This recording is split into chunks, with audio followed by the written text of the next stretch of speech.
Hello students, welcome to PPC. आपके अपने प्यारे से चैनल में आपका स्वागत है। बच्चों, इस वीडियो में हम एमसीक्यूज करेंगे चैप्टर 7 से, system of particles and rotational motion. हमेशा की तरह मैंने यहाँ पर एक प्लेलिस्ट मेंशन कर दी है, एमसीक्यू फिजिक्स 11th।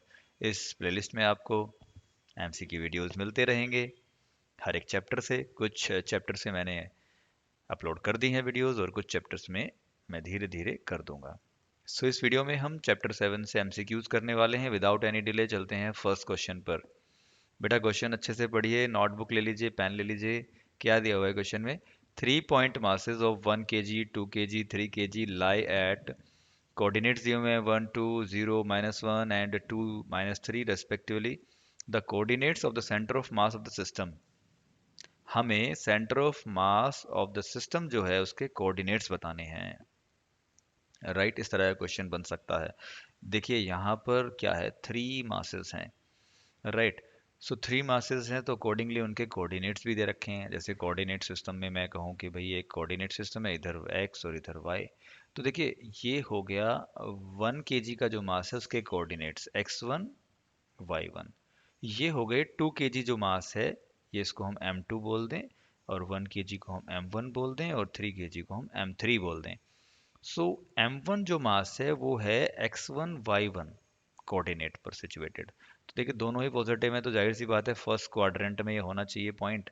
और कहीं भी लगभग इसको यहाँ पर हम मान लेते हैं कि यहाँ पर m1 है, इसके कोऑर्डिनेट ये हैं। मास 2 जो है यानी 2 kg, वो है 0 और -1 पर, यानी x1 है 0 और x2 है 0 और y2 है -1। तो देखिए यहाँ पर x पॉजिटिव है, y नेगेटिव है, इसका मतलब ये फोर्थ क्वाड्रेंट में होगा, है ना। और ये वाई एक्सिस पर ही होगा, यानी लगभग हम यहाँ पर मान लें इसको। ये हो गया बच्चे m2। अगर हम m3 की बात करें, 3 kg, उसके कोऑर्डिनेट्स हैं x3 y3। राइट, x है 2 और y है -3। तो ये लगभग इधर होगा फोर्थ क्वाड्रेंट में, समवेयर यहाँ पर। ये हो गया m3। m2 जो है वो फोर्थ और थर्ड क्वाड्रेंट में, यानी जो बीच में जो लाइन है वो वाई एक्सिस, इस पर ही होगा यहाँ पर। तो इन तीनों को अगर हम ज्वाइन कर दें तो एक ट्रायंगल बनाते हैं, और इस सिस्टम का एक सेंटर ऑफ मास होगा समवेयर। अगर हम यहाँ पर उसको पॉइंट कर दें तो उसके भी अपने कोऑर्डिनेट्स होंगे, जैसे मैंने कहा x, y। राइट, तो हमें यही कोऑर्डिनेट्स की वैल्यू बतानी है।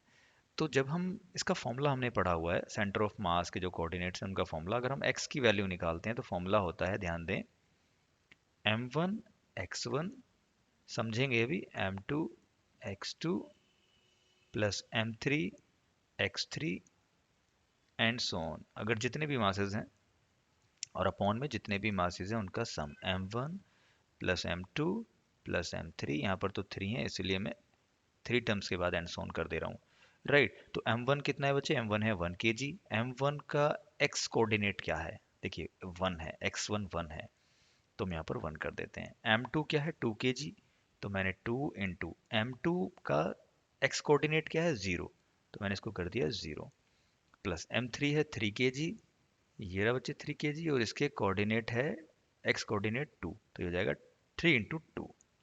राइट, अपॉन में तीनों मासेस का सम, यानी 1 प्लस 2 प्लस 3। देखिए एक 1 kg का है, एक 2 kg का है, और एक 3 kg का है, तीनों का सम हो गया। तो ऊपर मिडिल टर्म तो 0 हो जाएगी, तो हो जाएगा 1 प्लस 6 अपॉन, ये हो जाएगा बच्चे कितना, 6। 3 प्लस 2 प्लस 1, तो ये हो जाएगा बच्चे 7/6। यानी जो x कोऑर्डिनेट आया है वो कितना आया है? 7/6। ठीक है बच्चे, यानी जो ये सेंटर ऑफ मास होगा इसका x कोऑर्डिनेट की वैल्यू आई है 7/6। तो अगर आप ऑप्शन में भी देखें तो यहाँ से भी आपको आइडिया हो ही गया होगा कि इसका ऑप्शन क्या होना चाहिए, क्योंकि एक ही ऑप्शन में 7/6 x की वैल्यू है, यानी 1 में। लेकिन फिर भी हमें y कोऑर्डिनेट की वैल्यू भी आनी चाहिए। बस हमें क्या करना है, जब हम y कोऑर्डिनेट निकालेंगे तो x1 की जगह y1, x2 की जगह y2 और x3 की जगह y3। राइट, उस तरीके से आप निकालेंगे तो y कोऑर्डिनेट जो है वो आएगा -3/2। चलिए कर लेते हैं। वैसे हमें इसका आंसर पता चल चुका है, 7/6 और -3/2 इसके कोऑर्डिनेट्स होंगे। लेकिन जब हम y कोऑर्डिनेट निकालेंगे, यानी सेंटर ऑफ मास का y कोऑर्डिनेट, तो सेम फॉर्मूला हमें पता है, m1 y1 plus m2 y2 plus m3 y3 upon m1 plus m2 plus m3। सो y कोऑर्डिनेट हम कैसे निकालेंगे? m1 y1 plus m2 y2 plus m3 y3, right. ध्यान देंगे यानी जो मास है उसका रेस्पेक्टिव y कोऑर्डिनेट से उसकी मल्टीप्लाई करके उनका एडिशन कर देंगे, और अपॉन में m1 plus m2 plus m3, right. अब देखिए m1 क्या है, 1 kg। m1 का y कोऑर्डिनेट क्या है, देखिए 2, तो 1 × 2 प्लस m2 क्या है, 2 kg का है, प्लस 2 kg का y कोऑर्डिनेट क्या है, देखिए -1, तो 2 × -1 प्लस m3 क्या है, 3 kg, उसका y कोऑर्डिनेट है -3, अपॉन में सेम 6 हो जाएगा, 1 + 2 + 3, तो ये होगा बच्चे 2 - 2 -9/6, तो 2 से 2 कैंसिल, ये आ जाएगा बच्चे -9/6, और जिसको हम कैंसिल करेंगे तो ये कितना आएगा, -3/2, राइट। तो x की वैल्यू कितनी आई थी, 7/6, और y की वैल्यू आ गई -3/2। सो ऑप्शन 1 यहाँ पर बिल्कुल सही होगा बच्चे। सेंटर ऑफ मास के जो एक्स वाई कोऑर्डिनेट्स होंगे वो क्या होंगे, 7/6 and -3/2, right. So second question लेते हैं, चलते हैं आगे। इस बार क्या दिए हुए हैं, इस बार 3 मासेस की जगह हमें दिया हुए हैं 4 मासेस, राइट। और क्वेश्चन को अच्छे से पढ़िए, यहाँ पर उनकी जो लोकेशन दी है, located at the corners of a rectangle are shown in figure. Figure देख लीजिए, एक्स वाई एक्सेस है, एक्स वाई एक्सेस में एक रेक्टेंगल है, इस तरीके से उसकी पोजीशन है, और उसके कोऑर्डिनेट्स यानी जो वर्टेक्स हैं वहीं पर वो मासेस रखे हुए हैं। लेट्स से ये हो गया मास 1, ये हो गया है बच्चे मास 2, और ये हो गया है मास 3, और ये हो गया है बच्चे मास 4, राइट। 4 मासेस हैं और रेक्टेंगल की हमें साइड दी हुई है। ऑप्शंस देख लीजिए, यानी हमें सेंटर ऑफ मास जो होगा उसका पोजीशन बतानी है। तो मान लीजिए समवेयर यहाँ पर कहीं सेंटर ऑफ मास है, लेट्स से, राइट। ये हो गया सेंटर ऑफ मास इस इन सिस्टम का, जिसमें कि 4 मासेस हैं। तो इसकी पोजीशन हम उसके पोजीशन वेक्टर से बताते हैं। तो हमें यहाँ पर अगर हमने आर वेक्टर बता दिया, यानी जैसे यहाँ पर ऑप्शंस में है तो हमने इसकी पोजीशन बता दी। सो पोजीशन बताने के लिए इसका रेस्पेक्टिव जो पोजीशन वेक्टर है वो बताने के लिए हमें इसके कोऑर्डिनेट्स पता होने चाहिए। तो सबसे पहले हम अगेन यहाँ पर उसके कोऑर्डिनेट्स निकालेंगे। तो बेटा m1 के कोऑर्डिनेट्स क्या हो जाएंगे, ओरिजिन पर हैं दोनों तो 0 0। m2 के कोऑर्डिनेट्स क्या हो जाएंगे बच्चे, y तो 0 है लेकिन x कितना है, a है, तो हो जाएगा a0 a,0। m3 देखिए, m3 कहाँ पर है, वहाँ पर x की वैल्यू है 1 और y की वैल्यू है b। और m4 के कोऑर्डिनेट्स क्या हो गए बच्चे, x की वैल्यू 0 लेकिन y की वैल्यू b, तो 0, b, राइट। तो जब हम x निकालेंगे, x कोऑर्डिनेट यानी सेंटर ऑफ मास का x कोऑर्डिनेट, तो मैंने क्या फॉर्मूला बताया था, m1 x1 plus m2 x2 plus m3 x3 plus m4 x4 upon 4 masses का सम, यानी m1 plus m2 plus m3 plus m4, right. इनकी वैल्यूज पुट कर देते हैं। m1 कितना है, 1 kg का है। m1 का x कोऑर्डिनेट कितना है, 0, प्लस m2 कितना है बच्चे, 2 kg का है, उसका कोऑर्डिनेट कितना है, x कोऑर्डिनेट a। m3 कितना है बच्चे, m3 है 3 kg का, उसका कोऑर्डिनेट कितना है बच्चे, x कोऑर्डिनेट a। m4 कितना है बच्चे, m4 है 4 kg और उसका x कोऑर्डिनेट है 0। और अगर हम 1 + 2 + 3 + 4 करते हैं तो कितना आएगा, जल्दी से बोलिए, 10, राइट। अगर हम m1 + m2 + m3 + 4 करते हैं तो 10 आ जाएगा, राइट। देखिए फर्स्ट टर्म और लास्ट टर्म यानी 1 × 0 और 4 × 0 0 हो जाएंगे, और ये हो जाएगा बच्चे 2a + 3a upon 10, right. So it becomes 5a/10, और जिसको हम लिख सकते हैं 0.5a, यानी x की वैल्यू आ गई 0.5a। इसको हम नोट कर लेंगे, ओके। यानी यहाँ पर x की वैल्यू क्या आ गई, सेंटर ऑफ मास का x कोऑर्डिनेट 0.5a, 0.5a आ गया है बच्चे सेंटर ऑफ मास का x कोऑर्डिनेट। तो मैं यहाँ पर लिख दूँ 0.5a कॉमा, अभी हमें y का निकालना है, तो y का भी सेम हम कैसे निकालेंगे, देखिए m1 y1 plus m2 y2 plus m3 y3 plus m4 y4 upon m1 plus m2 plus m3 plus m4, right. तो फर्स्ट जो मास है उसका y कोऑर्डिनेट क्या है, 0, और वो कितने केजी का है, 1 का, तो 1 × 0 प्लस दूसरा पार्टिकल 2 kg का है, उसका y coordinate 0 plus third particle 3 kg का है, उसका y कोऑर्डिनेट कितना है, b। फोर्थ पार्टिकल का मास कितना है, 4 kg, और उसका y कोऑर्डिनेट है b। राइट, अपॉन में कितना आ जाएगा, 4 मासेस का सम 10। राइट, यहाँ पर फर्स्ट 2 टर्म्स 0 होंगी, so it becomes 3b plus 4b/10। Right, it becomes 7b/10। 7b/10 कितना होता है बच्चे, 0.7b। राइट, कितना हो गया, 0.7b। तो हमें y कोऑर्डिनेट मिल गया, कितना मिला, 0.7b।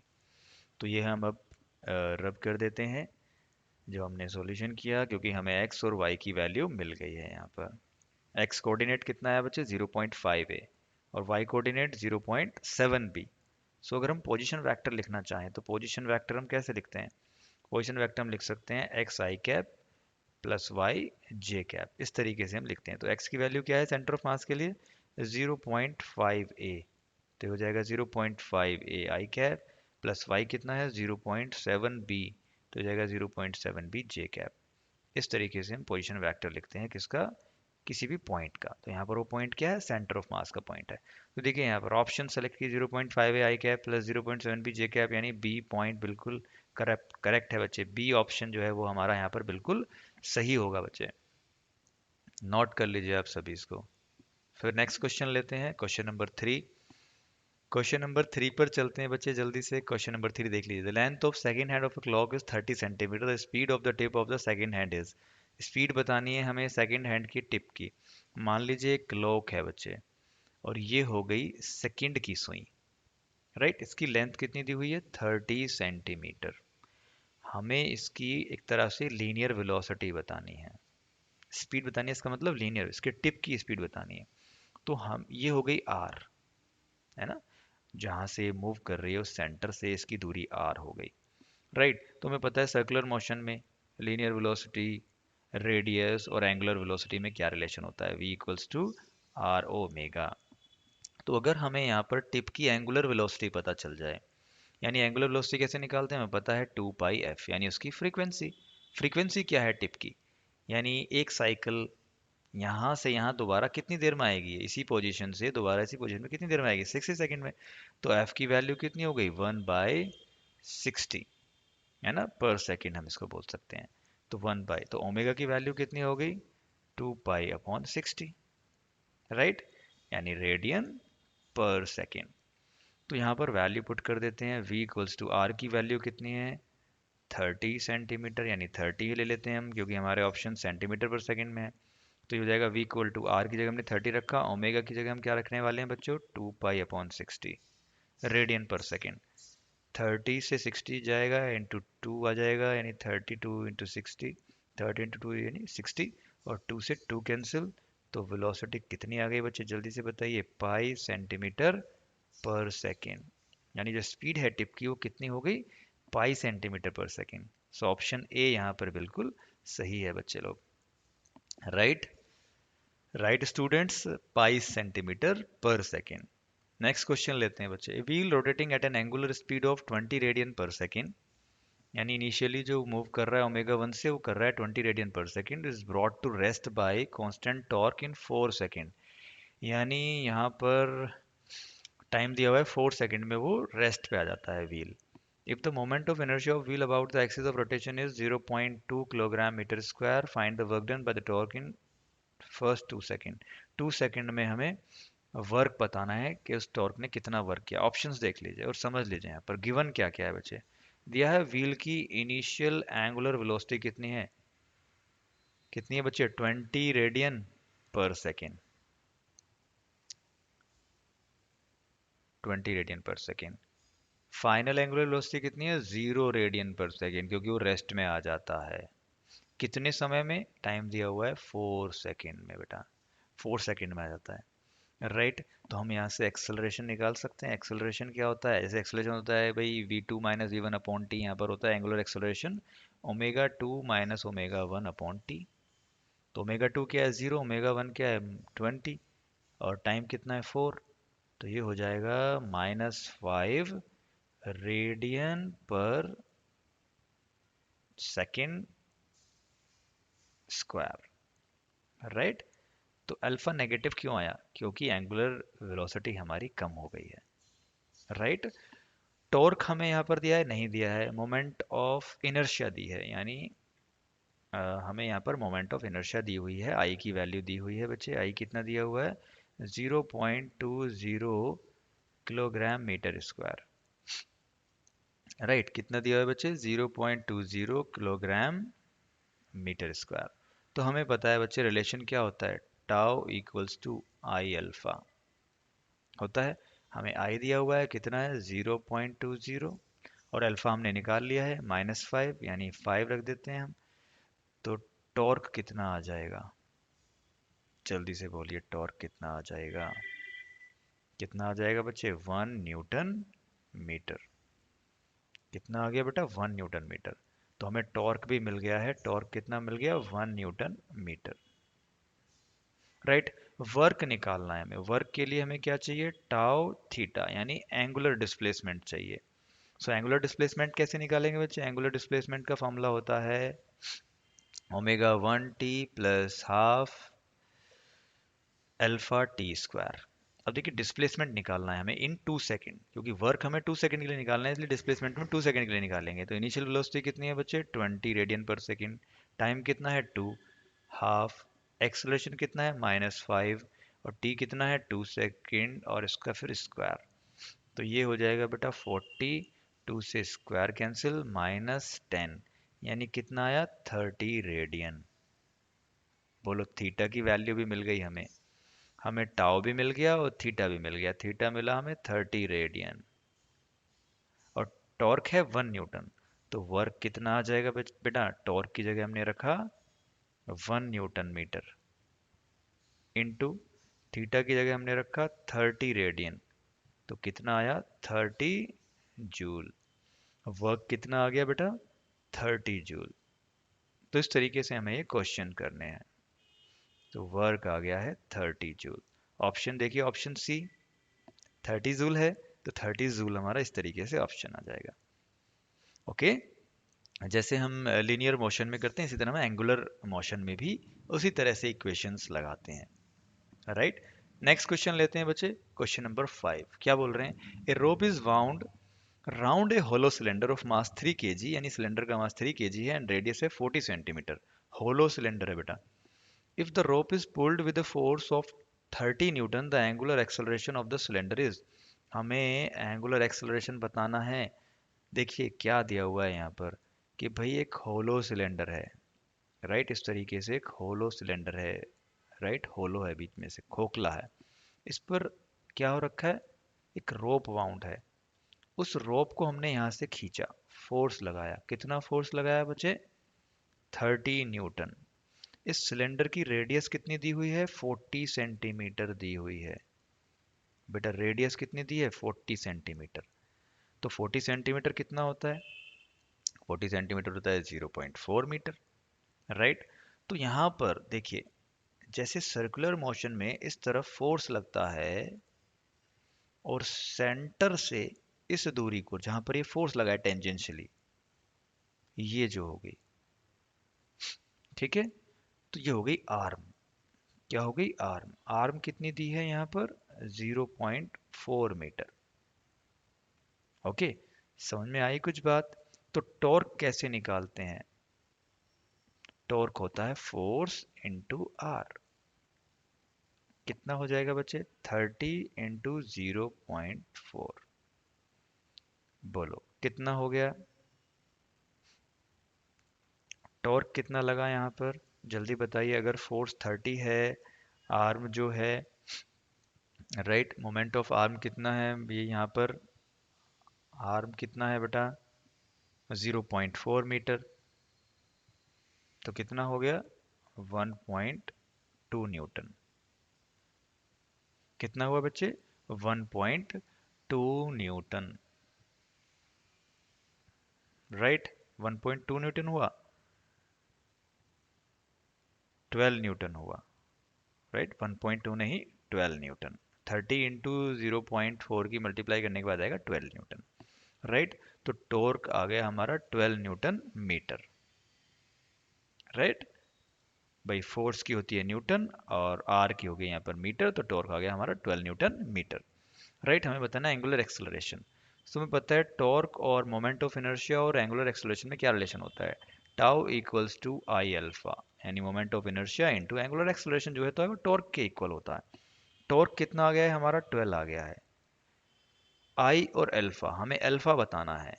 राइट, हमें क्या बताना है, अल्फा बताना है। तो इनर्शिया क्या होती है होलो सिलेंडर की, इनर्शिया होती है मास इनटू रेडियस का स्क्वायर। राइट, तो मास कितना है सिलेंडर का, 3 kg, रेडियस कितनी है 0.4 मीटर, और उसका स्क्वायर कर दो। तो अल्फा क्या आ जाएगा बच्चे, जल्दी से बताइए अल्फा क्या आ जाएगा, 12/3 इंटू 0.4 इंटू 0.4। राइट, ये हो गया 4 और ये हो गया आपका 10। राइट, तो ये आ गया लगभग 10/0.4। तो ये कितना आ जाएगा लगभग, ये आ जाएगा 25 radian per second square. Right, तो 25 देखिए यहाँ पर ऑप्शंस में, ऑप्शन डी में है 25 रेडियन पर सेकेंड स्क्वायर। तो जो एंगुलर एक्सेलरेशन आएगा बच्चे वो कितना आएगा, 25 radian per second square. Note कर लीजिए क्वेश्चन, अगर आपका क्वेश्चन अच्छे लगे तो हमें कमेंट बॉक्स में लिख डालिए। इसी तरह हम आपके लिए एमसीक्यूज लेकर आते रहेंगे। अगर आपका कोई सजेशन है या किसी पर्टिकुलर टॉपिक से बच्चे आप वीडियोस चाहते हैं तो हमें कमेंट बॉक्स में ज़रूर लिख डालिए। Thanks for watching PPC.